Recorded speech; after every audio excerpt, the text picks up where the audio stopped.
Our first speaker today is Leslie Thompson. She's going to talk to us about the 69 Texas post office murals, which are something you ought to get a map for your car and just mark them on there. And as you're driving around Texas, every now and then you'll come upon one. Doesn't take long, but it's a great experience to go in and look at these things. We took a family trip and saw several of them, and both of my daughters wrote for a school essay about their worst day, which was touring Texas post office murals with Daddy. Pretty privileged lives they have. All right. Leslie Thompson is the director of adult programs at the Sid Richardson Museum. She's also a contributing arts writer for Glass Tire and Southwest Contemporary. Prior to joining the Sid Richardson, Leslie worked at the Amon Carter Museum of American Art, William Reeves Fine Art, and Cassetta, and has served on the Fort Worth Public Art Commission.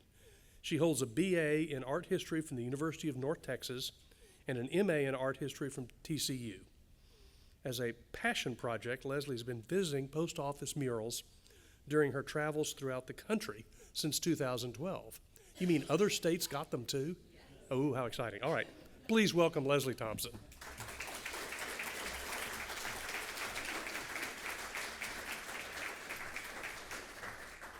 All right. Good morning, everyone. My name is Leslie Thompson, and I am a settler and a guest on the ancestral lands of the Karankawa, the Atacapa, and the Akokisa. And today I am joining you as a post office mural enthusiast. As mentioned, I work at the Sid Richardson Museum in downtown Fort Worth, but I got my start in a little gallery in Houston called William Reeves Fine Art, and that's where I worked with my friend Sarah Beth Wilson, who wrangled me into giving today's presentation. And it was at Bill's Gallery that about 13 years ago that I was first introduced to Philip Parisi's book on the Texas post office murals. With which I imagine many of our audience members are familiar. And it is since become my personal guidebook for my travels around the state as well. And what interested me about these murals was that they were the product of FDR's New Deal efforts in the 1930s to provide tangible efforts to provide relief for working Americans, and that included artists as well. And I have a great fondness for the era of the Works Progress Administration when the federal government, among many other projects, sponsored the production of art for public consumption during the Great Depression. And as just a quick art nerd alert, I want to point out that the post office mural project that I'm talking about today was technically funded by the section of Fine Arts. But generally, when I talk about the murals or this time period, I usually just refer to it as WPA art for ease. But what I found so fascinating about the mural projects is that the U.S. government recognized the value of art to provide beauty and inspiration to the daily lives of ordinary citizens, which is kind of hard to believe in today's political climate when arts funding is usually the first on the chopping block. And to me, what could be more democratic than placing art in a public place like the post office, which was oftentimes the social gathering place for small and rural communities of the early 20th century. So for me, discovering that these WPA-era relics existed within my home state kicked off a lifelong mission to visit and photograph as many of the murals that I can around Texas. And of course, since then, this project has expanded to going beyond our state because there are other murals beyond Texas. But for today's presentation, I'm just going to stick to our state here. And so, of course, yes, originally the federal government commissioned 106 artworks for about 69 Texas post offices and federal buildings. There's also federal buildings included in this. Several of these have been lost or irrevocably damaged. And when the book came out in 2004, the author counted about 61 murals that he was able to view and document, and I imagine that number is much smaller today. And Although some of the murals can be found in the large cities around the state, many are sprinkled throughout small town Texas, and that to me is one of the many treats of this project, is really getting to encounter the small communities and the adorable town squares around Texas that I wouldn't normally experience. The style and the subject matter of each mural is usually simple and direct. You don't need any previous art experience or knowledge to appreciate it. Most of the murals will typically represent the town's key industry, defining features, the history, or maybe the spirit of the region. These murals were painted by artists not only from Texas, but from all across the country, because the selection was made through a competition of anonymous submissions. So you'll see a lot of familiar names this morning throughout my presentation, but there might be a few new ones as well. And as of today, I've seen a little over 24 of the Texas Post Office murals. So I've set up the rest of this presentation kind of like a little travelogue about the towns and the murals that I have visited thus far. So I hope you enjoy this little journey around the different corners of our state. So we're gonna begin our road trip by traveling west of the DFW Metroplex. And on the way up to the Texas Panhandle, we will make a quick pit stop in Quanah. Now, growing up, my family actually drove through Quanah multiple times a year on my way to visit my grandparents who lived in southwest Oklahoma. And I remember as a kid going through Quanah, not really thinking much of Quanah. Today, the downtown feels kind of like the remnants of a former life. And my dad actually grew up just on the other side of the border of Quanah. And he has told me many tall tales about his youthful days in the 1950s and 60s when he would cross the Red River and the border between Oklahoma and Texas to enjoy Quanah's nightlife, because it used to be pretty lively. And he also technically was born in Quanah because there were no hospitals where he lived, so that qualifies him as a Texan, I like to say. So the small Red River town of Quanah was named for Quanah Parker, the great Comanche chief, who features prominently in the town's post office mural, which is painted in 1938 by our beloved Texas artist, Jerry Bywaters. Bywaters painted a montage of the town and the region's history here. So front and center, we have the Comanche chief, Quanah Parker, who is facing an Anglo cowboy. And then in the background, you'll see there's a herd of American bison roaming near the buttes over onto the left side, known as the Medicine Mounds, which the Comanche people still consider to be a sacred site today, and there are many events that take place at the Medicine Mounds. And then another Anglo cowboy to the left, overlooking a head of cattle, represents the former cattle drives along the nearby Peace River. And then as your eye moves across the mural, you'll see many symbols of regional economic development. And of course, every element of this mural is painted in Bywaters' famous tight brushwork and hard edge style. Okay, we're gonna continue our journey on US 287 into the Texas Panhandle, where we'll come to the steps of the federal courthouse in downtown Amarillo. And I'm gonna prepare you, if you've not been to the Amarillo post office mural, this is what I consider the granddaddy of the Texas post office murals, because it is 6 vibrantly colored panels depicting Texas history and landscape. Because this mural is in a federal building, you will be required to deal with some security measures, such as passing the metal detectors.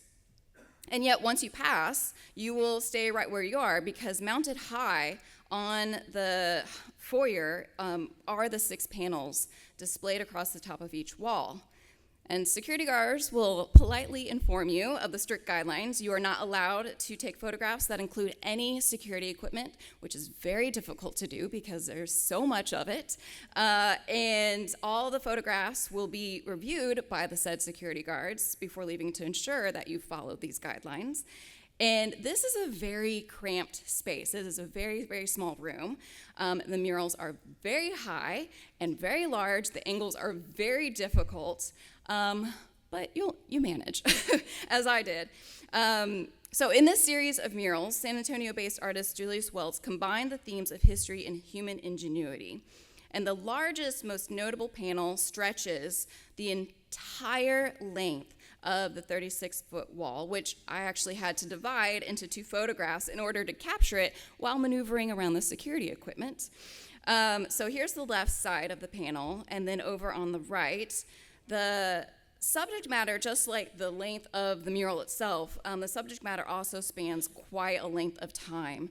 From the 16th century period of Coronado's exploration of nearby Paladero Canyon when he was on his quest for the legendary 7 cities of gold, then all the way to the late 19th century during the cattle drive era. So this is also the era of conflict between Anglo settlers and the local Comanche people, as you see here. And so you see depicted in the mural these 2 groups embattled in standoff.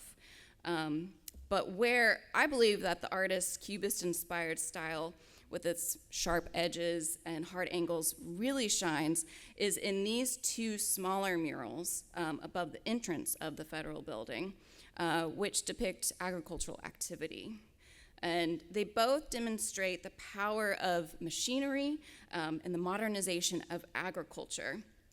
So cutting deep into the land are these deep, vertically arranged furrows with rhythmic lines of the soil and machines. The combination is really hypnotizing for me. And to me, the uniformity of both of these panels is just like a perfectionist dream. It's so lovely. Then there are other murals. There's 3 other panels that focus on the development of ranching and oil, which were 2 economic staples of the Panhandle. One portrays a group of cowboys branding cattle, and then another shows livestock boarding railroad cars to transport to the market. And the third panel features the oil industry with a group of oil workers tending to a drilling rig, which was considered an emblem of modernity and progress. So we're going to move out of the Panhandle and now journey down to the small town of Anson, Texas. And this small town has what I initially thought when I looked at it to be a seemingly innocuous post office mural portraying a group of people dancing together. The artist, Jenny Magafan, was not a Texan. Throughout her life, Magafan spent some time in Colorado where she studied with Frank Macho, who will also make a post office mural appearance later in our series.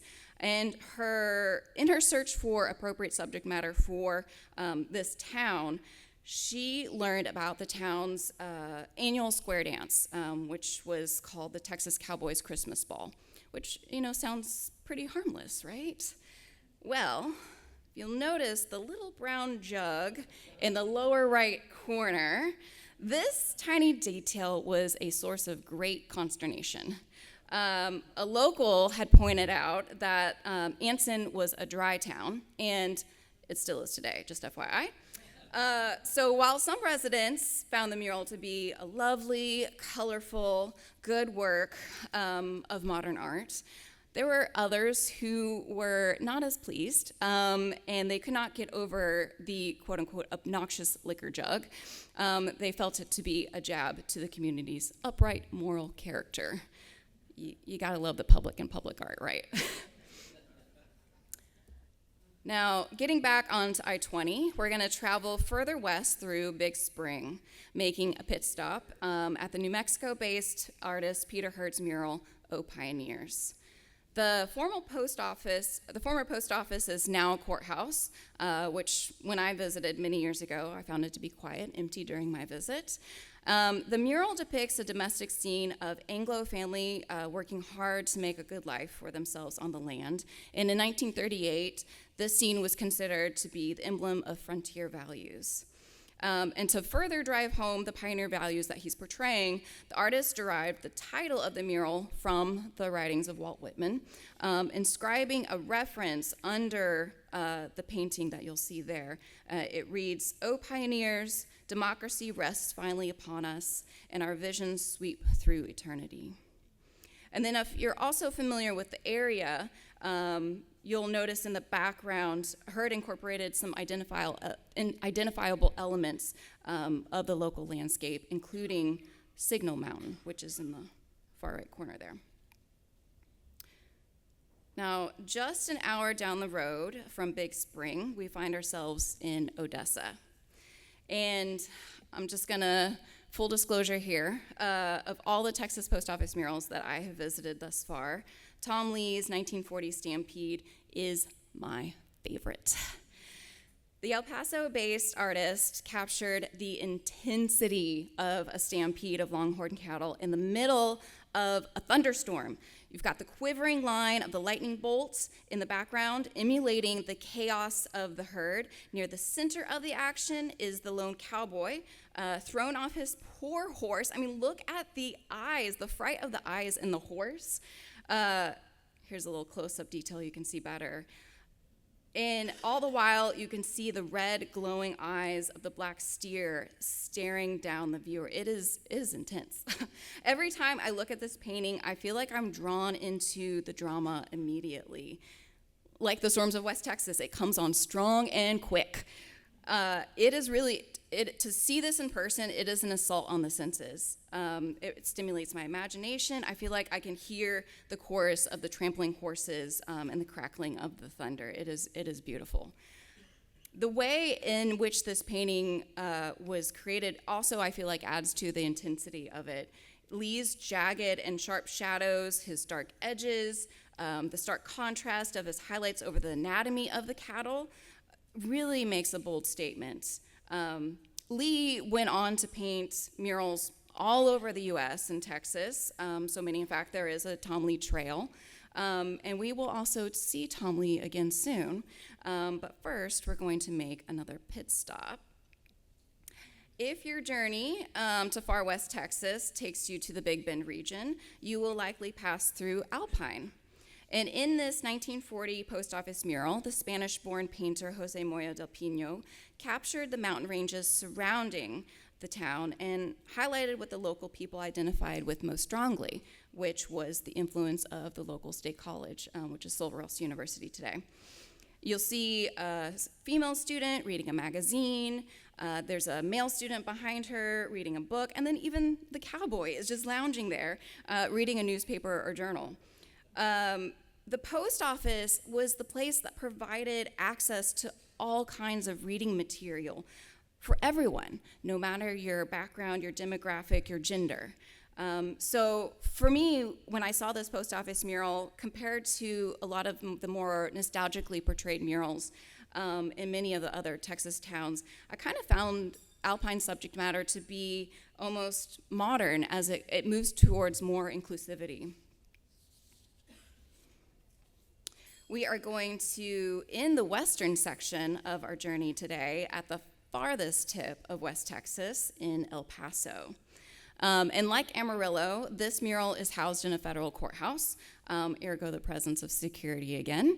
But fortunately, these guys are pretty friendly, and they share fun facts with you, like how you traverse the same courthouse steps that Johnny Cash graced when he was arrested for smuggling drugs in from Juarez. In the lobby of the federal building, Tom Lee's 1938 Pass at the North mural looms large due to its size. It is 2 panels that each measure 11 by 21 feet. Across 2 expansive panels, set against the arid West Texas landscape, the artist narrates the history of El Paso. So on the left panel here, we see, starting with the timeline of the Spanish explorer Coronado, hello again, sir, a number of figures appear nearby, such as a Franciscan monk. We see a fully outfitted vaquero and a mounted Texas Ranger holding a U.S. flag. And then we'll move over to the second panel on the right, and you'll see a continuation of the timeline with a pair of Apache scouts, a couple of Anglo pioneers and settlers, and then a sheriff who symbolizes the establishment of law and order. And of course, I told you we'd see Tom Lee again, but this time he is here representing his hometown. Lee was meticulous about every detail in this mural. The extent of his research and preparation is astounding to read about. And having at one point, I believe he drove over 1,000 miles to Hollywood to rent a replica of a conquistador's 16th century armor in order to paint this mural. So accuracy was obviously paramount for him. Okay, we're gonna turn this adventure mobile around and travel around North Texas.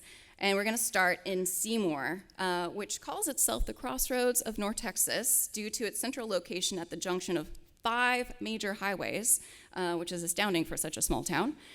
In the town's old post office building is the 1942 mural Comanches by our friend from El Paso, Tom Lee. It's painted in that classic Tom Lee style with which we've become acquainted now. And Lee has centered the composition around 3 mounted warriors galloping towards their next fight. Now, for anyone who is familiar or knows anything about Texas history, then you are probably familiar with the reputation of the Comanches as the lords of the plains, with how powerfully skilled they were with a horse. Seymour is located in a region that in the 18th and 19th centuries was often referred to as Comancheria, or about 250,000 square miles of northwestern Texas and adjacent states that the Comanches dominated. And although the U.S. government eventually forced the Comanche out of Texas into southwestern Oklahoma, where they're headquartered today, the Comanches played an integral role in determining how and when the American West opened to settler colonialism. And having written novels about the Southwest, Tom Lee was, of course, familiar and no stranger to the reputation of the Comanches. And so the artist recognizes the contribution of the indigenous spirit and to the consciousness and character of the country, and celebrated the Comanches in his Seymour post office mural here. Next, we're going to travel to Decatur. And whereas many of the post office murals we visited so far are heavily populated with people and action, Ray Strong's 1939 Texas Plains is all about the land, with a tiny mounted cowboy barely visible in the foreground. His post office mural portrays the fundamental characteristics of the region's environment, and it captures the light, the color, and the geology of the area. And a quick side note, because I know Ray Strong might not be familiar for this crowd, because he's not from Texas, but rather he grew up in Oregon and lived and worked in California for most of his life. So that was where he was known for painting Western landscapes, largely of California. Now, in this mural, Strong captures the vastness of the open plains of North Texas, with its seemingly endless rolling landscape topped with perfectly puffy clouds. Strong was intentional in his subject and composition, and in talking about this mural, he's quoted as saying, "From contact with the Western country and small town folk, I know they prefer a decoration with a living quality rather than too formal decorative treatment of the space. The herd of beef will suggest a major industry of Texas, but my immediate concern about the design was to open up the small post office lobby and give the person viewing it a great sense of space, sunlight, and air," which I think he captures really beautifully here. Today, the Decatur Post Office is actually a visitor center, which means rather than having your beloved 24/7 access, like a functioning post office, you have to catch this mural during business hours, which took me a couple tries to do because they take lunch breaks, but it is definitely worth the effort. Okay, we're gonna travel to out west a little bit on I-20, where we're gonna stumble across the tiny, quiet town of Ranger. And just off the main strip of downtown is the old post office building with Emil Bystrom's 1939 mural, The Crossroads Town.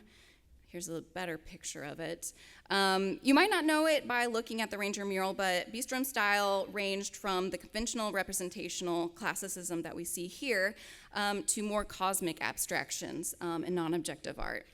The Hungarian-born New Mexico artist had studied with Diego Rivera, learning his fresco technique while visiting Mexico on a Guggenheim grant in 1931, and he later co-founded the Taos School of Art. But Bistrom today is considered one of the best-known members of the Transcendental Painting Group of New Mexico, which was devoted to non-objective painting with the intent to enhance one's spiritual experience.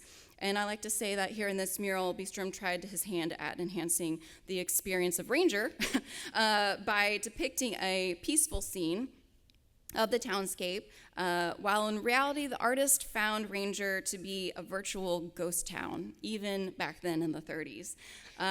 He really used his artistic license here to imagine the early days as a clean and prosperous place. Visiting Ranger today, it's clear that this small town used to have some life, likely from a boom of oil nearby in 1918, but obviously since then the industry went bust and the streets were nearly empty when I visited this town, so you'll have no trouble getting to the post office. Now, just a mere 10 miles west on I-20 is the more bustling town of Eastland. And just beyond the adorable downtown square is the post office with Suzanne Schuer's 1938 mural, Indian Buffalo Hunt. And unlike many of the other post office murals, it doesn't expand across the entire wall above the postmaster's door, which for me kind of gave an aura of history painting rather than embedded decoration. Now, Schuer was a California-based artist, and for her, art was intended to help us connect with and recognize the humanity in each other, or as James Baldwin would like to say, to make the world a more human dwelling place. The artist clearly had respect and admiration for American Indians and paid tribute to Plains Indians and their sportsmanship in this Eastland mural. Because the Eastland mural, it feels kind of subdued and a little unassuming, I was actually surprised to read about Schuer's really strong and direct language as an outspoken critic of the ways indigenous people are treated, even in the 1930s. The subject matter of the Eastland mural is really exactly what the title describes. It's a couple of indigenous men hunting a scattered herd of bison. The colors are subtle. The scene, though depicting violence, is rather muted and kind of almost gentle. And in the lower right corner is a little Texas horned toad. And legend has it that the builders of the courthouse in 1896, they placed a lizard among many other artifacts into the cornerstone, and then nearly 3 decades later, in 1927, supposedly, when officials opened the cornerstone after tearing down the building, they pulled out the dusty lizard and it was still alive. And apparently, this little guy went on to become the town's mascot, named Ol' Rip, and even visited President Calvin Coolidge in the White House. Quite a journey. We're going to move east into the heart of the DFW Metroplex with a visit to Arlington, to Otis Dozier's 1941 mural, Gathering Pecans. And this is really kind of an uplifting scene. You see family members gathering pecans, but it's more than just an afternoon leisurely activity, because you can see they're on their hands, they're on their knees, they are collecting buckets of pecans, and you can see there's several sacks full nearby. So when trying to decide what to paint, Dozier learned that in the 1930s, the North Texas Agricultural College, which is now University of Texas Arlington, but back then it was part of the Texas A&M system, that university offered a federally supported program for pecan propagation and orchard planting. So similar to how the federal government was supporting public projects like these post office murals that we're visiting, federal assistance for the pecan industry and agricultural economy benefited Arlington and its residents, like the family depicted in Dozier's mural. And of course, this Arlington mural exhibits the muted palette that followers of Dozier's work will then see transform into the brilliant hues in his later career. And likewise, his natural figures and forms, that naturalistic style then transforms into a more semi-abstract style later in years. So this is a mural that's more representative of Dozier's early style. Now we're gonna end our North Texas portion of our journey in Fort Worth with Frank Maysho's 1940 murals. For a city that embraces its slogan, "Where the West Begins," this feels like a very appropriate subject matter. Texas Rangers as folk heroes of the Wild West. One of the murals depicts a couple of Texas Rangers among cowboys in a horse corral. They're preparing for a potentially violent confrontation with rifles in hand. And then the other mural shows the beginning of that confrontation with the legendary outlaw Sam Bass. And I suppose that the subject matter is also really fitting for a courtroom where the law intends to reinforce social order and justice. And, the Texas Rangers have long been seen as keeper of justice as well, but we know today that reality of the agency's history is a little more complicated, as scholarship has revealed, but that's a talk for another day. So Frank Maysho was a Colorado-based artist and an avid painter of the American West, and he is a master of line. I mean, look at the sinuous curves of the horses' tails in the Sam Bass composition. Maysho is also a master of the public mural. He was awarded 11 commissions during the WPA art projects, and the Fort Worth panels were the last of his New Deal murals. And a quick word to the wise.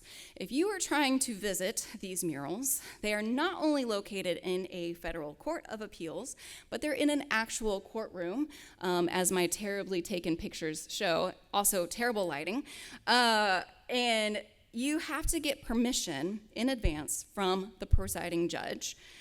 And out of all the murals that I have visited, this one required the most effort. The security officers nearly confiscated my camera, which was the whole reason I was there. But it is worth the effort. And I do want to point out really quickly, too, so I live in Fort Worth, and these murals are part of this particular federal program of post office murals, but there are actually other murals in the downtown post office building on Lancaster there, but they are not part of this mural project. So just like a quick fun fact, right before this program began, that we all know and love the post office mural project to be, there was actually another program that was very, very, very short-lived, like only 6 months, that was part of the Public Works of Art project. There are a lot of acronyms with the WPA, so it's hard to keep track of all that, but there are actually a couple of murals in the downtown post office mural in Fort Worth. They are 2 murals divided over 3 panels. One is done by Dwight Holmes, who was a faculty member of TCU, and the other one is done by W.H. Baker, who was a student of Frank Ray and worked for the Fort Worth Star-Telegram. So just a little post office trivia for you as well. We are going to now move into Central Texas and begin this portion of our journey just east of Waco in a small town called Mart. And quick fun fact, if you were a fan of the popular TV show Friday Night Lights and you remember the character Landry Clark, that actor, Jesse Plemons, who is in everything these days, he is from Mart, and I think his parents still live there. So little trivia for you there. Mart is located in McLennan County on the Edwards Plateau, and you're probably wondering, well, what does that matter? Well, the county was named for Neil McLennan, who is the subject matter of the Mart post office mural by Jose Aceves.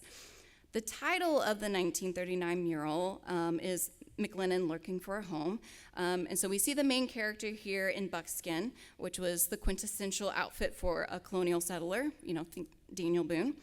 McLennan and his family, who accompany him in the covered wagon pulled by a couple of oxen, are in search for a place to settle. Now, you might see in the lower right background there is a trading post back there. That was added by request from a local politician who claimed, inaccurately, that McLennan had passed the landmark on his journey through nearby Bosque County. This, of course, is not the first time nor the last time that an artist had to acquiesce to outside influences in their public art.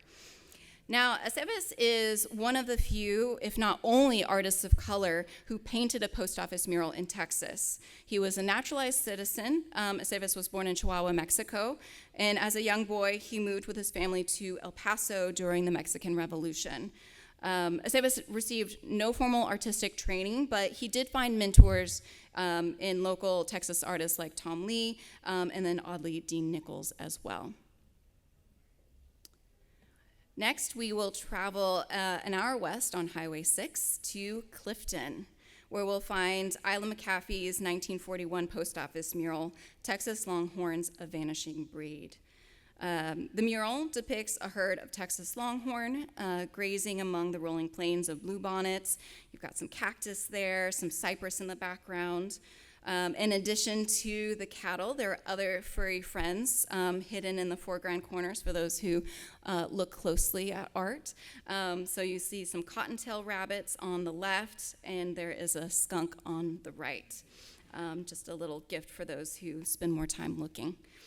For most Texans, the longhorn is old hat, hardly special subject matter for a public mural, but for a Colorado-based artist who was fascinated by the longhorn, McAfee was adamant about her subject selection to the dismay of the local residents who wanted her to paint an old mill.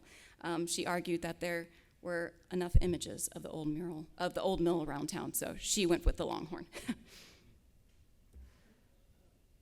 We're going to continue our journey west to Hamilton, which is one of my favorite small Texas towns through which to travel. In their sweet little post office just south of the square is the 1942 mural by Ward Lockwood called Texas Rangers in Camp. So, supported by a cluster of trees around there, we see a group of Texas Rangers hanging around a campfire at night. We see one playing his guitar, one playing a fiddle, there's one singing up to the night sky, and the other singing while cleaning his weapon. So overall, the scene evokes a cheery and lighthearted spirit. And for me, when I saw this mural, I felt like the branch of the trees circling the Rangers really creates this swirling integration of figures with the environment that was kind of reminiscent of Thomas Hart Benton in the American Scene, which was a style Lockwood would have been familiar with and recognized, having been born and raised in Kansas. But of course, Texas stakes his claim to Lockwood due to his founding and organizing of the art department at UT Austin, where he was hired as a chair in 1938. Now, just half an hour southeast from Hamilton is Gatesville, known as the spur capital of Texas because it's home to a collection of 10,000 pairs of spurs, just in case you're a Spurs fan, and I'm not talking basketball. So keeping with the Western theme, Gatesville is also home to the 1939 post office mural titled Off to the Northern Markets by Jody Young. And while the subject matter of this mural is the well-known cattle drives of Texas, the way in which the artist arranged his composition seems kind of a little unusual in choice to me, because our immediate view is of the chuck wagon, pulled by a team of mules. And so then in the middle ground, you see cowboys driving a herd of horses, and then at the very top is, in the background, a herd of cattle being driven to market. Now, why the artist chose to make the chuck wagon the central figure rather than the cattle is unclear, though we know, of course, that a cook was essential to any cattle drive. But what caught my eye when looking at this mural is the brand marking the cover of the chuck wagon, and that is read as Bar Diamond, the Bar Diamond brand. And it sparks questions for me like, who does that brand belong to? And why did Jody Young include this in his mural and feature it front and center? And knowing how artists often made connections to the residents, it would seem plausible that maybe there is a Bar Diamond ranch in the area, but unfortunately my research did not uncover anything, so that is still a mystery to me. But Jody Young was familiar with ranching life. He had done a lot of work in roundups while he was in Oklahoma, which is where he grew up. And unfortunately, around the age of 18, he was writing as an extra in a Tom Mix movie and contracted spinal meningitis, which left him deaf. So unable to work on ranches, DeYoung began to focus on his art and eventually developed a relationship with the famous cowboy artist Charles Russell. DeYoung was Russell's only protege. So I like to believe that that bison skull that is in the right lower corner is homage to his mentor, who always included a bison skull in his signature. Our next stop will take us to the geographical center of Texas, to the small town of Brady, which is known as the heart of Texas, and is home to one of the most brilliantly colored murals that I have seen, and it's called Texas Immigrants by Gordon K. Grant. And this vibrantly hued mural depicts an Anglo-colonial settlers traveling across the rolling prairies of Texas with a small herd of longhorn and a covered wagon. You can see the intense blue of that rider in the center figure, how it complements and contrasts against the saturated oranges of the hills glowing at the top of that mural, all on top of these neon yellow grass. In the mural, you see a man pointing to a group off in the distance where the family has caught sight of a couple of American Indians hunting bison. And with his back to us, the figure in that bright blue shirt, he's holding a rifle in hand, which kind of casts a layer of tension to the scene. We really don't know what's going to happen next. But looking at this mural, you probably wouldn't know by looking at this mural that Grant was a renowned marine painter from San Francisco, and he was known for his maritime watercolors. But also, having said that, I'm reminded of historical allegories to tying Western lands to the ocean, when Spanish conquistadors and missionaries would remark how the vast plains would swallow you up like the sea. So in Grant's mural, I see the swaths of the glowing green grass that are blowing back there, kind of like waves, like an ocean of prairie. We'll end our adventure through Central Texas down in Smithville, just an hour outside of Austin. And this quaint town along the Colorado River is home to a 1939 post office mural entitled The Law, Texas Rangers by Minette Techmuller. And yes, we've got another post office mural of Texas Rangers here. Born in LaGrange, Techmuller spent most of her career around San Antonio. And by my count, she was one of 10 women who received a post office mural commission in Texas. So in this mural, we see a mounted Texas Ranger pointing his gun at two men across the landscape who have their hands up in surrender. One of the bandits is Anglo, while the more prominent man is likely Mexican with his sombrero and his dark skin. And then you see an open box with cash scattered on the ground, supposedly money that the bandits have just stolen. The artist had no clear reason for the subject matter or its connection to Smithville, other than she just thought it would be a crowd pleaser. Okay, we're gonna move on to the last leg of our journey here through East Texas. And first, we're gonna start in the upper eastern corner of the state in Cooper, which is just half an hour south of Paris, Texas. And Cooper is the county seat of Delta County, and is where you can find Lloyd Goff's 1939 post office mural before the fencing of Delta County. The mural features a vignette of young, handsome men dressed up as cowboys. And I say dressed up because they look like they're performing a role. You know, they're temporarily impersonating cowboys here. Their hair looks perfectly coiffed, and except for the small hole in the pants of the gentleman drinking from the bucket, I don't see any dirt, snags, or stains on their clothes. You know, it just feels like a photo shoot here. It feels very staged.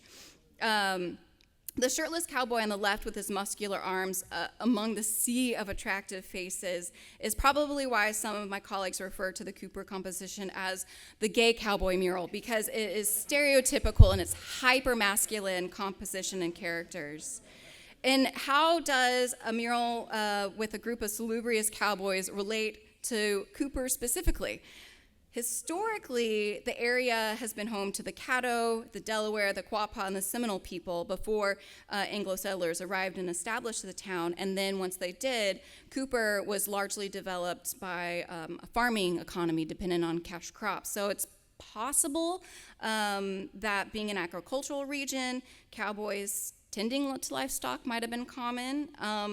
But there aren't many details in Goff's mural that hint at specific ties to Cooper. The landscape itself doesn't even really read East Texas to me, but really just more a general area populated by longhorns. I mean, you can see prickly pear cactus in the lower right corner there. So it could be that maybe the reason the mural seems more generic is that it was a reused design that he had originally submitted for the Dallas post office mural. Unfortunately for Goff, the administrators did not find the cowboys of his first sketch to be authentic. They wanted something that represented the more typical cowboy types and not handsome dude rancher types. So this is Cooper's attempt at more rugged types. In my opinion, ain't nothing rugged about these fellas. Next, we will journey southeast into the threshold of the piney woods with a visit to Longview. Just 125 miles east of Dallas is where we find Thomas Stell's 1942 mural, Rural East Texas, in the downtown Longview post office lobby. And this is here where we see the painting celebrating Eastern Texas agriculture. You got the center, above the doorway, you see the farmer driving a tractor with cows standing nearby in front of the log cabin house. And then on the left is a pair of horses pulling a cart full of cotton, filled to the brim. And then just beyond the farmer, in the far distance, you'll see evidence of the lumber industry. You'll see freshly cut logs that are rolling onto a conveyor belt near what is likely a working sawmill. The painting blends romantic visions of rural farm, an ideal of American identity, with the burgeoning values of a modern industrial country. Now, though the post office mural doesn't show off Stell's strengths as a portraitist, which is what he was best known for, it does exemplify Stell's signature style. His forms are simplified.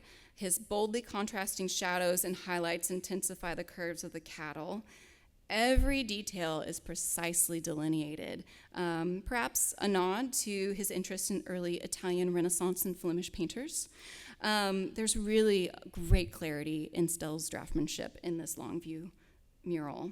And we will experience the smooth contours of Stell's compositions again in our next stop in Tig, which is located roughly halfway between Fort Worth and Houston on I-45. So if you're going back home to DFW, this is worth a stop.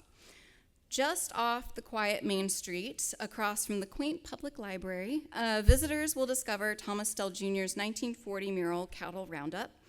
And like his Longview mural that we just saw, this composition is clean and simple. However, in this scene, we're moving away from the lush countryside, and we travel with two cowboys driving a small herd of longhorn through an arid landscape with muted colors. Again, the setting here doesn't really read East Texas to me. Why would Stell paint a West Texas scene for a post office mural located in East Texas? I don't know. My research didn't reveal any answers like our previous mystery. But it's really clear that the artist is being really playful here. And the officials back in Washington, D.C., who are not familiar with Texas, were none the wiser. I mean, there is a saguaro cactus in this mural. I've never seen a saguaro cactus in East Texas.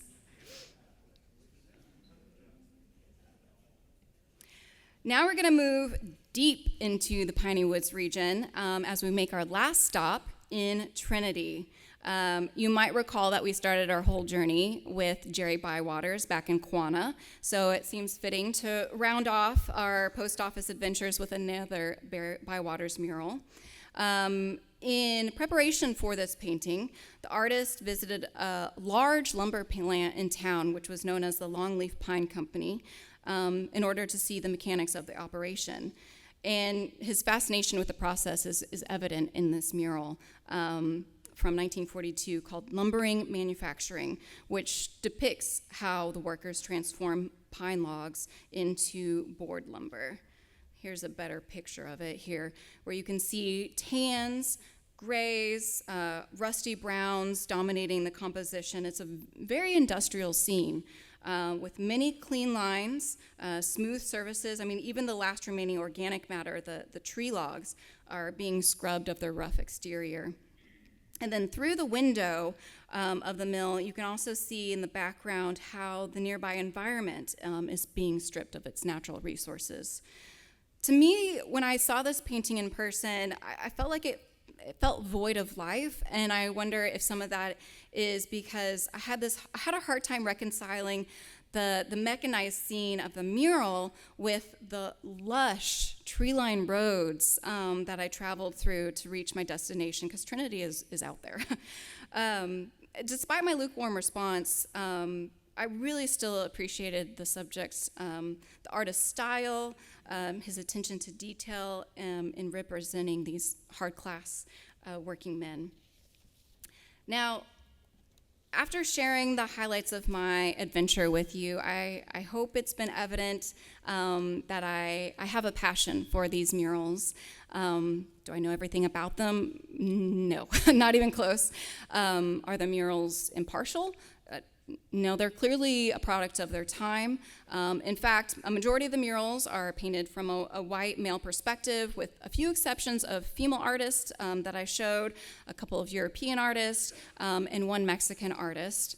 And I did just like a quick cursory search that resulted in the discovery that of the 850 artists who were employed throughout the country by the Section of Fine Arts for this post office mural project, only a sixth were women and only 3 were African American. So take from that what you will. But I also believe that the murals can be a good conversation starter for a myriad of topics. And this presentation is not meant to be an end-all be-all. There are plenty of great scholars out there who have authored many wonderful publications on post office murals, both in Texas and throughout the country. But rather, I agreed to give a presentation on my passion project for you today, really just as a PSA. There's a lot of really great art out there, sometimes hiding where you least expect it, and I hope that this presentation has sparked your curiosity to go explore. So thank you.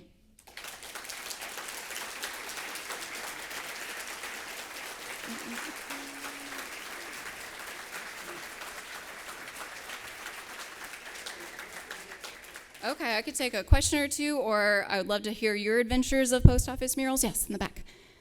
Okay, you've looked at a lot of them. I don't know how close you've been able to get, but can you comment on where are they painted in place, or are they on canvas and removable? Yes. All of them? Yes, for the most part, and some of them a lot of them have been removed over the years. Like the one in Arlington is now in the Amon Carter. The one in Odessa is now in the Art Museum out there. They move around. Yeah. And just in style, I saw the Tom Lee piece in El Paso in person. Yeah. And it is painted as beautifully as any, any small canvas. I mean, it is, every brush stroke is there. I know he worked a year over it. But most of the murals that I look at are very thinly painted, kind of slapdash. I mean, there's not a lot of paint there. Okay. Did you notice any kind of trend, or could you get close enough to see the style of painting? It's hard to get close to some of them just because they're very awkwardly placed. But yes, I did notice a lot of them. They're not thickly painted for sure. But the style The style really does range. It really just depends on the artist. Some of them are more naturalistic. Some of them are, there's a lot of American scene style, like, Thomas Hart Benton, that you'll see because that was what was popular at the time, and that's what the ways in which the artists were painting. You don't see any abstract paintings out here. They wanted something representational, and so, that would have been determined by the officials back in the federal office, all based on all the submissions, which one they would have preferred for that post office. Yeah. It's a really good idea to check first where the mural is. Yes. The outline, for example, the post office is now a tax office closed on the weekends. Oh. And I think there's a couple others that you better check out before you go. Yes. The last one I just saw a few months ago was in Fredericksburg, and of course a lot of these old post office buildings have been sold or converted into something else, and that same is true in Fredericksburg, and the post office has moved to, the mural has moved to the new post office, which is just like a generic looking, like from the 90s post office, and even going in there, I was looking around and I was like, oh my God, I don't know where it is. I'm not seeing it. And just as you turn around, as you're about to go out the door, it is right above the door. So if you're not paying attention, you might miss it. Mentioning Alvin is now the post office mural. It's in the book. It's not being available. Alvin post office mural is now restored in the museum. Oh, in the museum there. Oh, great. The old post office, and it's been turned into a museum. Oh, okay, the museum. Okay. And they found the mural in the basement and restored it and put it back in what's now the museum. Oh, that's great. There's a video about it. On their website? Okay, great. I know that there were juries that selected these, but in your studies, to what extent was the local leadership involved in making the final? That's a really good question. I don't know how involved the locals were in actually getting to decide what was done, but they certainly provided a lot of feedback. So if the artist was making it on site, I'm sure they were directed in certain ways based on what the locals were saying. Yeah.